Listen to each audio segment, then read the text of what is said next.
Muchas gracias, señor presidente. También le agradezco al señor Moraga su comparecencia y la presentación que ha hecho de esta estrategia de seguridad nacional. Yo lo primero que querría decir, que quizá pueda ser bastante crítico, y no lo voy a hacer con un ánimo de zaherir, sino con el ánimo de plantear reflexiones que creo que son importantes en este ámbito. Normalmente los debates que se desarrollan alrededor de la seguridad suelen ser muchas veces muy amenazantes hacia el ámbito de la libertad. Y normalmente ese debate está siempre en el ámbito de la política, ¿no? La contraprestación entre seguridad y libertad. Es decir, avanzar en la seguridad significa recortar libertades. Suele ser una tentación que suele estar muy presente, ¿no? Y, de hecho, en los últimos tiempos estamos asistiendo a elementos que abundan en esa situación, ¿no? Todos los casos, por ejemplo, de espionaje que se han producido ahora por parte de Estados Unidos, ¿no? Que tienen como elemento fundamental o argumento fundamental o respaldo fundamental la seguridad, el concepto de seguridad, ¿no? Incluso ha afectado a la seguridad de otros Estados y a las libertades de otros Estados, ¿no?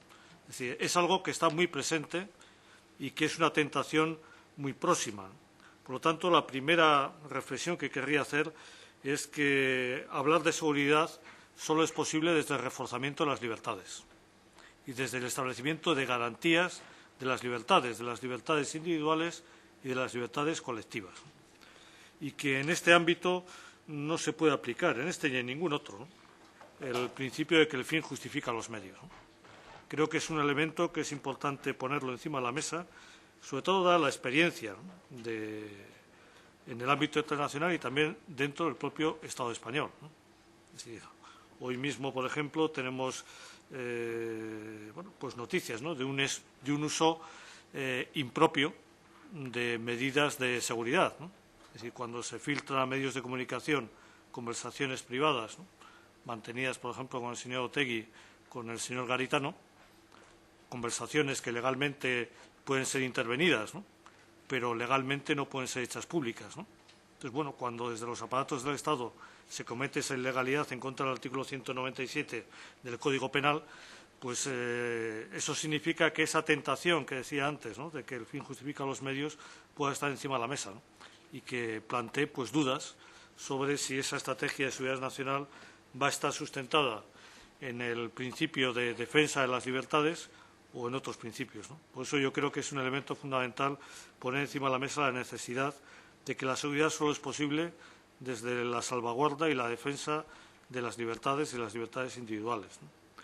Creo que hay otro elemento también importante, ¿no?, sobre todo el que se refiere al ámbito de la ciberseguridad, que es un elemento novedoso, que es un elemento que efectivamente puede afectar a la seguridad de todos los Estados de forma increíblemente potente, sobre todo con la mentalidad que teníamos en el pasado, ¿no? Y yo creo que ahí también es importante actuar, pero también sobre esos mismos principios que decía antes, ¿no? Es decir, de salvaguardar las libertades individuales, el derecho a la intimidad de las personas, y ese es un elemento también que exige una reflexión importante y un estudio importante. Es decir, a la hora de abordar el tema de la seguridad en el ciberespacio, pues caben dos posibilidades, ¿no? Coger el modelo chino, por decir de alguna forma, ¿no?, que es impropio de un Estado de Derecho democrático, ¿no?, o ir a otros sistemas que, insisto, deben salvaguardar el tema de las libertades, ¿no? Por eso, la reflexión que queremos hacer desde Amaiur es esa, es decir, establecer que el principio fundamental, ¿no?, para abordar la seguridad de cualquier Estado, de cualquier sociedad, tiene que ser la salvaguarda de las libertades, ¿no?, y de los derechos individuales, y que hay que vencer siempre esa tentación permanente en cualquier estructura de poder de aplicar el principio de que el fin justifica los medios, ¿no? Desde ese punto de vista, creemos que es importante el principio de transparencia en las instituciones del Estado, de transparencia en la actuación política y también de control democrático, ¿no? Por lo tanto, creo que esa estrategia de seguridad nacional tiene que estar sometida permanentemente a un control parlamentario con total claridad y con total transparencia.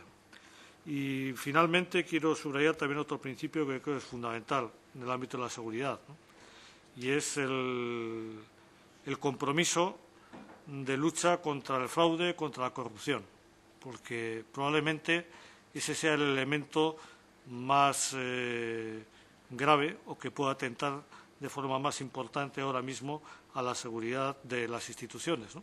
Es decir, cuando esas instituciones o las personas que forman parte de esas instituciones no tienen un compromiso claro de lucha contra la corrupción, de trayectoria y actuación ética intachable, pues seguramente es el mayor atentado que se puede hacer contra la seguridad de esas instituciones, ¿no? Por eso yo creo que un elemento fundamental es profundizar en la transparencia, profundizar en el control ético de la actuación pública y implicarse en esa defensa de las libertades que decía al principio, ¿no? Estas son las reflexiones que queríamos hacerle y vuelvo al principio de mi intervención a agradecerle su comparecencia. Muchas gracias.